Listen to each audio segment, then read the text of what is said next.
Hello and welcome to Reimagining Love. I'm Dr. Alexandra Solomon. Relationships have the power to wound us and the power to heal us.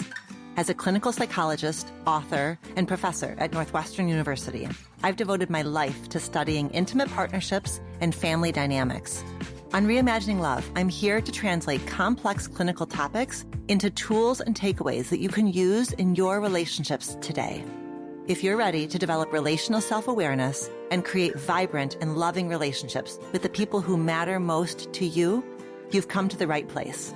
I'm so glad that you're here.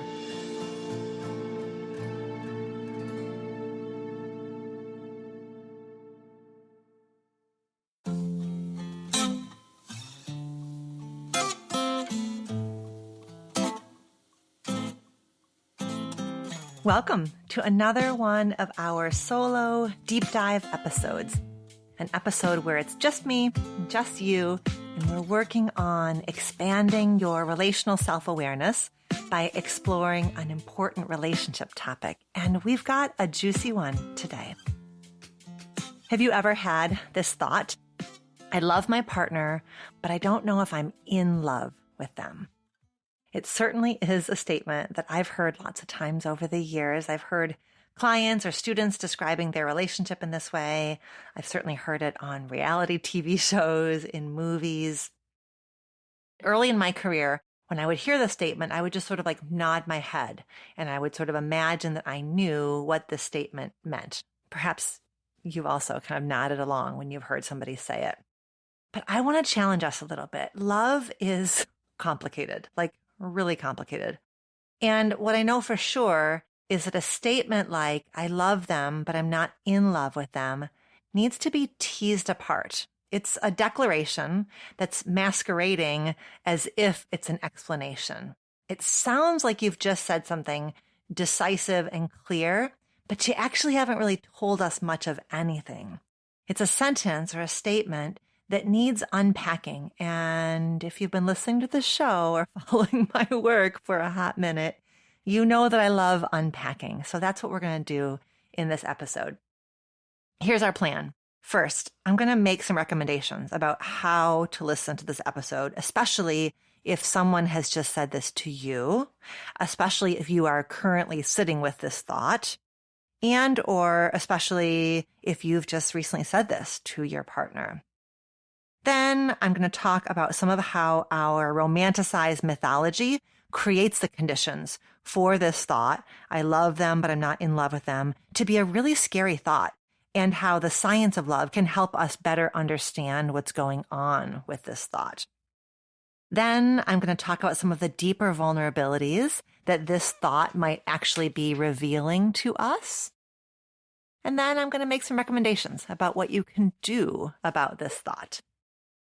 So, okay, if somebody has just said this to you, I want to start with this really important qualifier. If you're listening and you've been on the receiving end of this comment, I first just want to extend a ton of empathy and compassion, because I can imagine this being a painful thing to hear. I can imagine it stirring all kinds of tender emotions inside of you: sadness, disappointment, fear, confusion, anger, perhaps. So if you're in this situation right now, especially, I just want to invite and challenge you to listen to this episode carefully. I want to invite you to resist the urge to kick into like over-functioning mode, to kick into action mode. You're going to hear me explore some layers, and I'm frankly feeling a little bit worried that you will hear all of this and have an urge to approach your partner and say, aha, you know that thing you said to me? I now understand what you're saying. And if you can just do this, this, and this, you're going to feel better about our relationship. And if you can just look at that statement from another angle, what you're going to see is that you're being short-sighted. I'm worried about that risk for you as you listen. And I want to remind you, you can only ever control your side of the street, right? So if you're with a partner who's telling you that they love you, but they're not in love with you, you certainly could ask them to listen to the episode. Absolutely. I just want you to be careful to not work harder than they are working. So if you are listening and this statement, I love them, but I am not in love with them, if that feels like your deep truth at this moment, I want to ask you also to listen carefully. I do not want to deny or invalidate any aspect of your experience. Relationships, at least in the context that we discuss them here on Reimagining Love, are free will arrangements, right? So perhaps you are ending a relationship right now, and this is your narrative of the ending, right? I love them, but I am not in love with them. That's fine. In fact, you may already be noticing some defensiveness rising in you, right? Like, why is Alexandra making this so complicated? Well, it does not have to be complicated for you. I am not in the business of deciding for people whether their relationship should continue or whether it should end. I am in the business of providing information and tools and strategies and insights and perspectives that can help people make choices that feel aware and aligned. So I'm going to offer some ways of framing this common and troubling relational knot, but you may very well end this episode exactly where you started it. And perhaps all this episode is going to do is help you feel more clear on what needs to happen next. And that will be a victory. If you are having this thought, just take some time. You can press pause or you can do this later. Take some time to just feel your way into that thought. Feel your way into the thought, I love them, but I am not in love with them. And as you hold that thought, what do you notice in your body? And where do you feel it in your body? And is there an emotion attached to that thought? What is the emotion? And does that emotion feel familiar? When else have you felt it in your life? Those questions are about the interplay of thoughts and emotions, right? Our thoughts fuel emotions, and our emotions shape and inform our thoughts. And that knot of emotion and cognition can create an urgency to act. Like, I'm having the thought, I love them, but I'm not in love with them. It creates fear inside of me. And I feel like I have to do something. I have to tell them. I have to break up with them, right? It can create that urgency to act. And what can happen with this thought, I love them, but I am not in love with them, is that the thought can take on emotion and meaning in a way that we scare ourselves, in a way that we start to feel an urgency to do something. And so I'm just reminding us here about another path. There's a path of containment, of holding that knot of emotion and cognition. Containment is not suppression. I'm not asking you to push it away. I'm asking you to just hold it, to notice it, to sit alongside it, sort of get to know it a bit better. And to know that separating an experience we're having of our relationship from any action that we need to take, we can do that. We can separate an experience we're having of our relationship from any action that might need to be taken. Because it is in that process of just getting to know our internal experience that we can then move into choice that is conscious and choice that is thoughtful versus choice that is reflexive, impulsive, kind of fueled by fear or anxiety. That's your invitation as we kind of unpack what's going on here.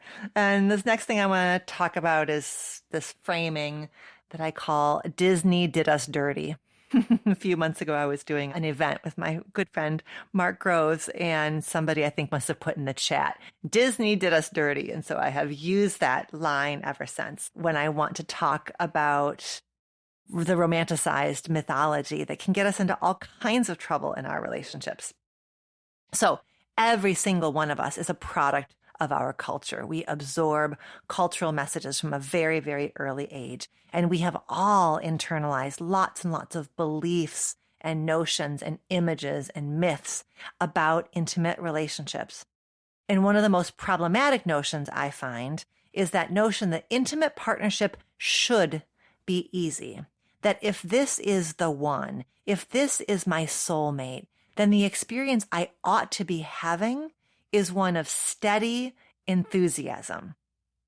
That's a myth that we all have absorbed in our cells, in our bones, sometimes at a not even really particularly conscious level. So that thought, I love them, but I'm not in love with them, sometimes reflects the internalization of a highly romanticized vision of intimate partnership. Right? As a culture, we tend to be way more obsessed with falling in love than we are with living in love. As a culture, we value romance over commitment, and we idealize the chase, and we demean the cultivation. Right? Our notions of love are heavily influenced by the media we consume: movies, TV, music, porn, social media. And in all of those, we see lots and lots of highlight reel moments, right? The sort of highlights of what we imagine a love story to be. And we don't see very many ordinary moments. We also see lots of dramatic turning points and lots of crises. And we don't see very many sort of mundane nuances. And all of that can make it really hard to scale our expectations. Like, a lot of us end up walking around thinking, how am I supposed to feel? How am I supposed to feel in my relationship? What we know for sure is that love is an alive thing. It changes over time, and that is normal, common, and expected. Dr. Helen Fisher has a wonderful TED Talk in which she talks us through the neurophysiology of love, and we have linked Dr. Fisher's TED Talk in the show notes. She explains that love is initially often marked by lust and sexual desire, and it's fueled early on by estrogen and testosterone. As love develops, there can be a stage of attraction, and that stage tends to be fueled by dopamine and norepinephrine. And as a relationship deepens and becomes established and committed, partners become attached to each other. And the neurochemistry here starts to tilt towards oxytocin and vasopressin. That neurophysiological shift that I just walked us through highlights and shows us that there is an x-axis of time in a love story. And as time passes, love changes. And it changes literally in terms of the chemistry that is evoked when we think about our partner, when we're with our partner, when we make love with our partner. That changes over time. And in some ways, that's wonderful because we want and we need to feel trust.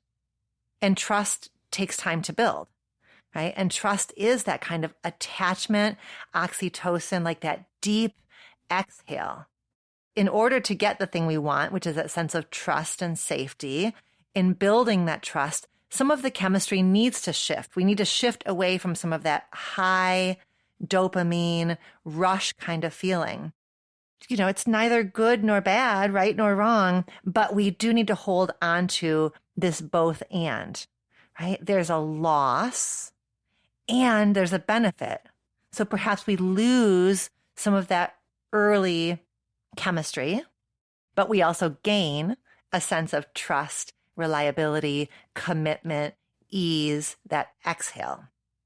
When we first started teaching the Marriage 101 class 2 decades ago, it used to be a team taught class. There was maybe 4 or 5 faculty, and we would rotate. Each of us would, we would take a week and lecture, and the next one would lecture the next week.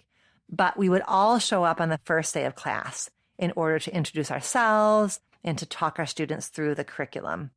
At the end of that first lecture, we had students take out a piece of paper, back in the days when students had notebooks, and we would ask students to write down a question that they had about marriage. And then we would collect all these bits of paper and we would answer them as a group. It was really fun.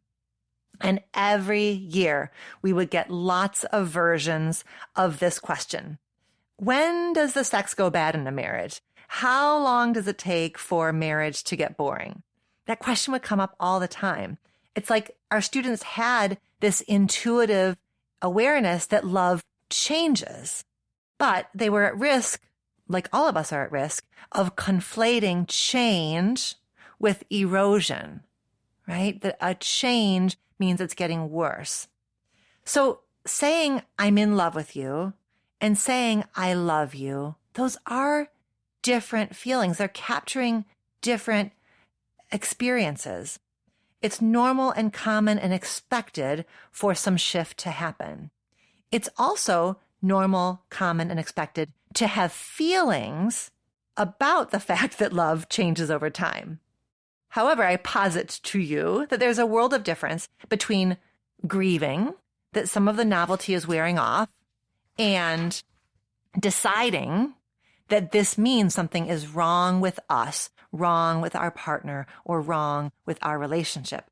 We do need to grieve that some of the novelty does wear off, to mourn the dissipation of what some people call NRE, new relationship energy. And we need to mourn and release and grieve so that we can welcome and get to know everything that lies beyond, everything that lives beyond that initial rush. And the research shows that couples who are happy together, who are satisfied in their relationship, they do get to have those bursts of passion still, and that they do report still really, really enjoying the love that they make and the time that they spend together. A while ago, I received a message from somebody on Instagram that really was so touching. A woman shared with me that her married friend had recently said to her, I think you keep feeling disappointed by your boyfriends because you think that love is more exciting than it actually is. And this woman's confusion was understandable, right? So her friend is saying, I think that you're confused. I think you think that love is more exciting than it is. But it makes sense because romantic comedies don't ever show us like a random Wednesday evening during year 8 of a couple's relationship, right? So it's understandable that we are at risk if our love story doesn't look like, breathless makeout sessions in the rain, that we're at risk of feeling like we're somehow doing it wrong. And we are at risk of saying, maybe this isn't the right person for me, or we're at risk of asking, what's wrong with me? So this woman who sent me the DM found her friend's insight to be really permission giving to her. So wrapping this part up, to some extent, we've all internalized a myth that love should be a constant state of delight, that our thoughts should be, I want to make love to you all the time. I want to be near you all the time. I never have attraction to anyone else. I never think about my former partner. I never wonder what my life would be like if I hadn't committed myself to you. So if these myths live inside of us unchallenged, we're at risk of experiencing a ton of cognitive dissonance the moment that we are attracted to somebody else, or we do have a flash of missing a former partner, or we do want some space away from our partner, or we don't want to make love some of the time, right? Those thoughts become scary. Those experiences become upsetting. And any of those passing thoughts can start to take on a life of their own and lead us to a conclusion, right? I must just maybe love them still, like I am attached to them, but I'm not in love with them. And that can sort of then feel like it is the capital T truth about the relationship. If we're saying that the neurophysiology of love changes, this also means that sexual desire changes over time. And I think that is sometimes what people are saying when they say, I love them, but I'm not in love with them. They're saying something has changed inside of me around my erotic attraction to my partner, around how I experience desire with my partner. And what I want to just talk you through is that researchers have identified that there are 2 types of erotic desire, of sexual desire. There's spontaneous desire and there's responsive desire. Spontaneous desire sounds like this. Sex would be awesome right now. Responsive desire sounds like this. I was not thinking about wanting to have sex, but because you do, and because I can't think of a really great reason not to, sure, I'm willing. Or responsive desire sounds like this. Well, I wasn't thinking about wanting sex, but now that we've had some time together, I definitely could have sex, right? So responsive desire is context dependent. It sort of activated or triggered by something in the context, something between you and your partner, something that shifts inside of you, rather than just sort of a spontaneous thought. And research has found that early on in a relationship, there tends to be a preponderance of spontaneous desire. And research has found that over time, there tends to be a shift for one or both partners towards more responsive desire. It is not the case that one type of desire is better than another type of desire. What matters is that partners understand how desire tends to operate for themselves and how desire tends to operate for their partner. And it also means that in relationships where one or both partners does tend to experience more of a responsive desire, it means that desire needs to be cultivated, that couples need to develop and commit to erotic practices so that the partner or partners with more responsive desire has opportunities to have their desire sparked. I talk about this a lot more in my second book, Taking Sexy Back. But I wanted to talk about it in this episode because I know that it can feel upsetting or confusing when you start to feel the nature of your desire shifting inside of you, and or when you observe the nature of your partner's desire shifting inside of them. What's so cool and so beautiful is that love is an infinitely renewable resource, and that couples who commit to cultivating desire deserve to feel proud of themselves and proud of each other, that they prize the relationship and value and nurture intimacy, rather than somehow feeling broken or inadequate because they need to invest time and attention to their sexual connection. As I said before, there can be some amount of grief in that shift from a phase of new relationship energy into a phase of effort and a need to cultivate. But the question is, can you and your partner grieve together?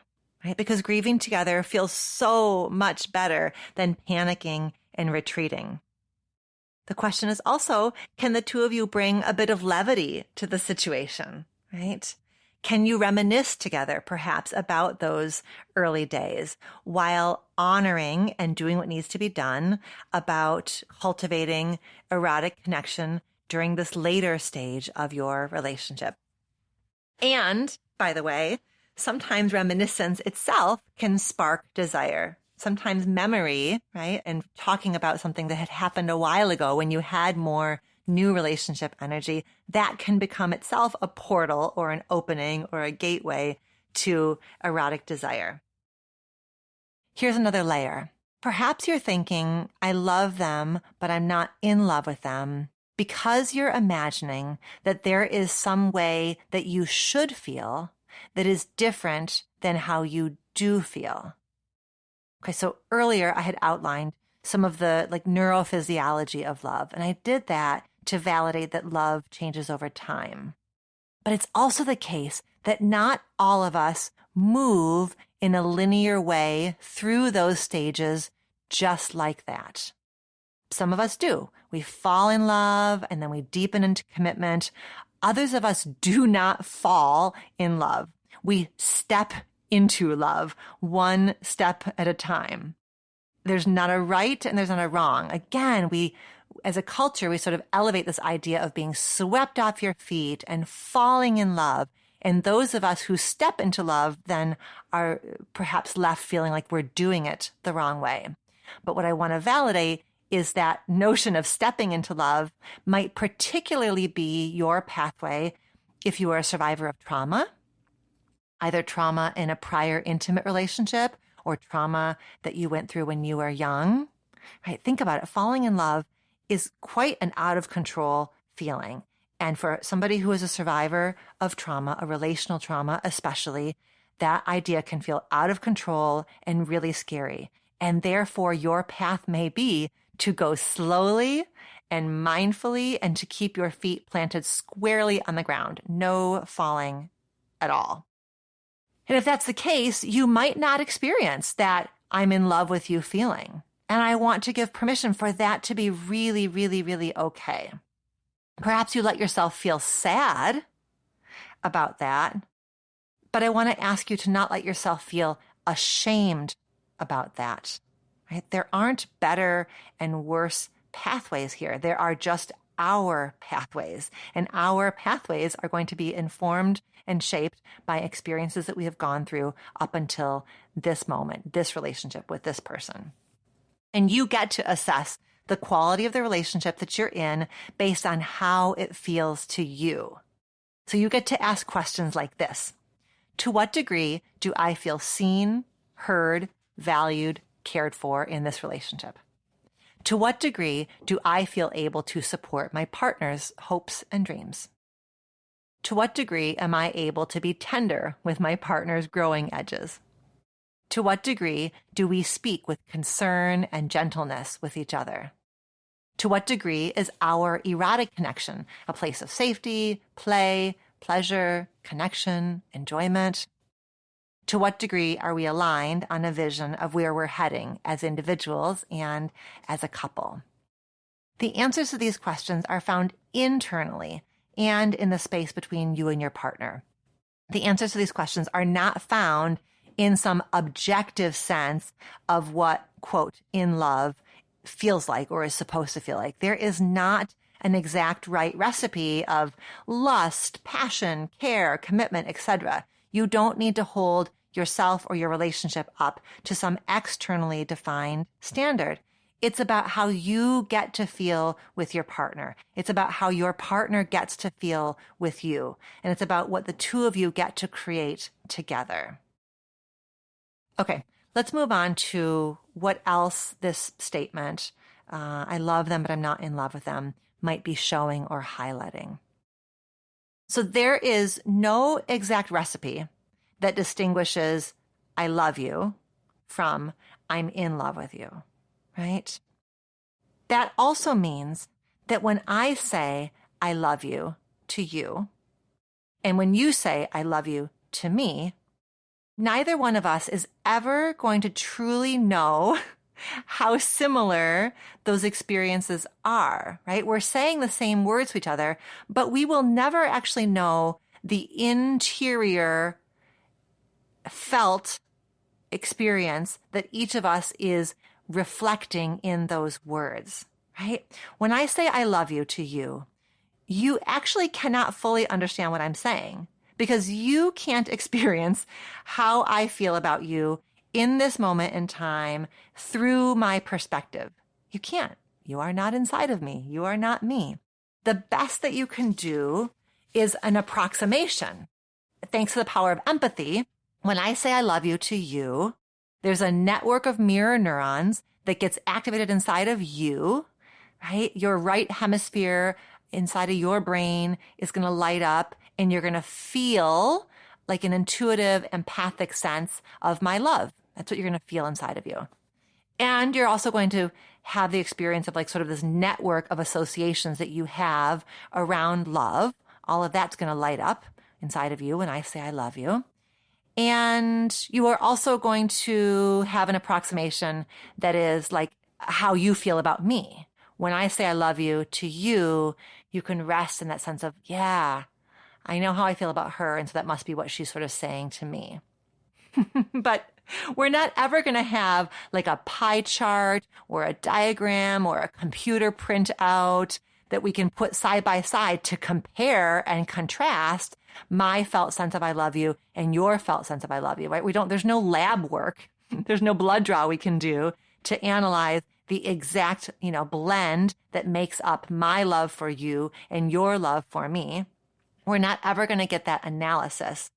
That is one of the mysteries of love, right? We have to persist anyways inside of the space of ultimately not ever knowing. We have to sit with the mystery, be humbled by the mystery, and line up, right? I line up your words, your actions, how I feel in your presence.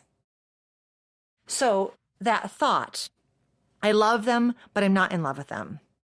It might reflect a fear that they are more into you than you are into them, right? When you're saying, I love them, but I'm not in love with them. It may be the case that what you're saying is, it sure seems like they like me more than I like them. It sure seems like they're more enthusiastic about me than I am about them. And listen, some amount of enthusiasm discrepancy in a relationship is expected and understandable. And when we have these glimpses of awareness that there is an enthusiasm discrepancy, it can feel really, really tender. Feeling like you like someone more than they like you can spike deep feelings of vulnerability and fear. And feeling like somebody likes you more than you like them can spike feelings of guilt and feelings of confusion.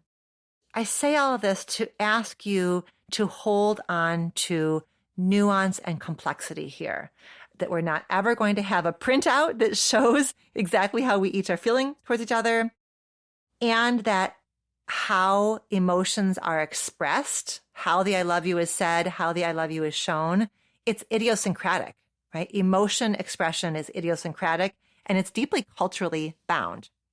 So there's lots and lots that we can learn about ourselves when we tolerate those feelings. Oof, it feels like there's maybe some discrepancy here. I'm noticing it, right? Just tolerating the feelings and noticing them instead of acting on them gives us a chance to practice patience, to practice curiosity, to practice persistence in the presence of love's more existential questions. And this is certainly one of love's more existential questions. Okay, moving us towards the finish line here, let's talk about what the heck to do with the thought, I love them, but I'm not in love with them. And I'm going to start by making a strong suggestion of what not to do. Do not plop this statement, I love you, but I'm not in love with you. Don't plop it on your partner's lap as if it's their problem to solve, right? We don't put this statement on our partner's lap and shrug our shoulders and just sort of say, it is what it is. It's not. You are one half of the equation. And if you feel disappointed, shut down, not proud of the relationship, right? You have to approach it as a we problem, enlisting your partner. Turn towards your partner, lead with love, enlist their help. Say something like, I'm feeling really disconnected lately. Say something like, I miss how we used to behave. Say something like, I'm feeling disappointed in the quality of our connection these days. How about you? How are you feeling? That's radically different than just making a declaration, I love you, but I'm not in love with you, and just sort of shrugging your shoulders, right? We have to work together to figure out what helps each of us move from sort of retracted and shut down to engaged and open. In terms of what to do, I want to let you know, I think you've already done one big thing. I think you have turned towards this thought by listening to this episode. And next, I think you just get to notice whether and how this information I've provided and these perspectives I've offered, just notice, does it change where this thought lives inside of you and how this thought feels to you? Perhaps this episode will kind of just dissipate the thought a little bit, kind of melt some of the edges of it. Perhaps this episode will give you some new tools for how you might turn towards your partner and engage with your partner. It might give you some tools for how you quiet that fearful thought and just bring yourself back to noticing all of what is good and bountiful and plentiful in the relationship. Okay, something else that you can do is you can ask yourself a constraint question. We've talked about constraint questions before on Reimagining Love, and you know that I love a good constraint question. A constraint question starts with these words. What is keeping me from? So here, the constraint question is, what is keeping me from feeling more enthusiastic about and engaged in this relationship? So you can ask that question of yourself. You can sit with that question. What keeps me from feeling more enthusiastic about and engaged in this relationship? Maybe it's you need to ask something from your partner. I would love for you to come up with a date night plan. Or when we make love, I would love to spend more time kissing, right? Maybe there's an ask And perhaps you are struggling with enthusiasm because there's an unmet need that you're sitting on that you haven't brought to your partner. Okay, perhaps right now you simply cannot bring the same enthusiasm to the relationship that you have been able to bring at other times.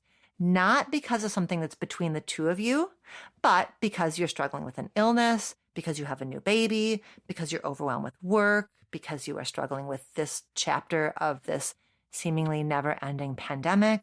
So there are things that, even though I've been saying that love is an infinitely renewable resource, energy is not.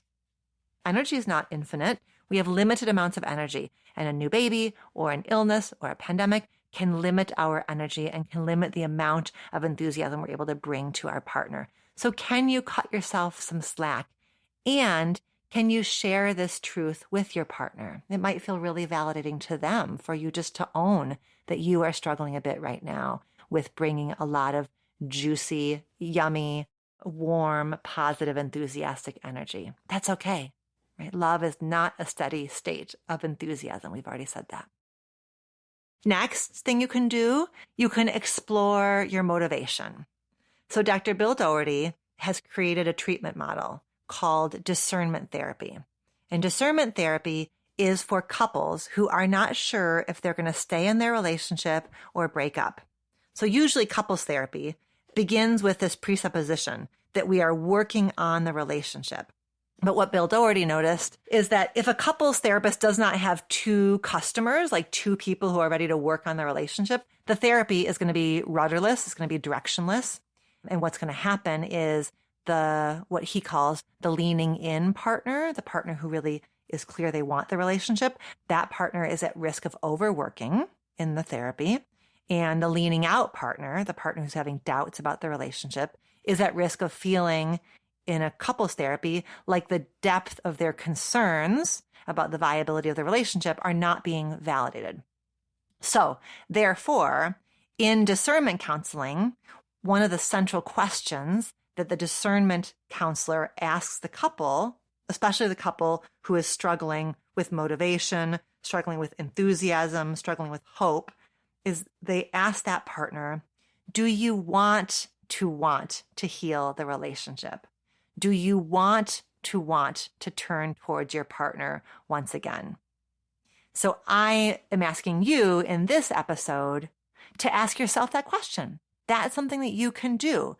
If you're struggling with that thought, I love them, but I'm not in love with them, you can explore your motivation. Do you want to heal the relationship? Do you want to feel enthusiastic again? And it may be that the answer to that question is no. It may be that you are shut down beyond repair, right? I am not for a moment going to invalidate that relationships end. Relationships sometimes need to end. There are lots and lots of reasons. But I am maybe inviting you to take it to another layer and know that the thought you're having, I love them, but I am not in love with them, may have an additional component, right? Which is, I love them, but I'm not in love with them. And I just don't have it in me to try, or I just don't have it in me to keep on trying, right? So get clear on that. And then the last thing I would say in terms of what you can do is you can get help. You can get support. Perhaps what this episode does is it just kind of gives you the oomph you need to start some individual therapy or to start some couples therapy. But I will say, I want you to be in a relationship with a therapist who can sit with you in complexity rather than making a sweeping statement like, I love them, but I'm not in love with them. Well, that's a red flag. You gotta go. Relationship's over, right? I want you to be with a therapist, whether it's an individual therapist or a couples therapist, who can just slow you down, tease it apart, peel back the layers, just like we have done in this conversation. Okay. So wrap-ups, conclusions, takeaways. A relationship is not going to be sustainable if two people are just waiting around for a particular way that they want to feel. Love is a verb. It's an active process. The statement, I love them, but I'm not in love with them, needs to be unpacked and investigated. It's common, but it's not precise, and it carries a lot beneath it. If you've been on the receiving end of this statement, it can be very painful to hear. If you're having this statement, reflect on your expectations for romantic relationships, where they come from. Reflect on the science about the ebbs and flows of love, of sexual desire, of general enthusiasm in a long-term relationship, and reflect on your own relationship history and or history of trauma. Express your wants and needs to your partner. Find out their wants and needs. Perhaps do a little grieving together about how love changes over time. And remember that sometimes the thought or statement signals that one person is no longer willing or committed. And know that if this relationship is no longer serving the two of you and you've tried to work on issues, it may be that it's a sign that this relationship has run its course. So I want to end by coming back to those questions that I posed earlier and reminding you that you get to assess the quality of your relationship based on how it feels to you and how it feels to your partner. To what degree do I feel seen, heard, valued, and cared for? To what degree am I able to support my partner's hopes and dreams? To what degree am I able to be tender with my partner's growing edges? To what degree do we speak with concern and gentleness to each other? To what degree is our erotic connection a place of safety and play and pleasure, connection, enjoyment? And to what degree are we aligned on a vision of where we're heading as individuals and as a couple? Thank you so much for being with me today. And I look forward to your feedback on this episode. And I look forward to connecting with you next time on Reimagining Love. Do you have a relationship question that you want answered on the show? Visit reimagininglove.com to send in a written or audio question. Questions can be about intimate partnerships, family relationships, friendships, you name it.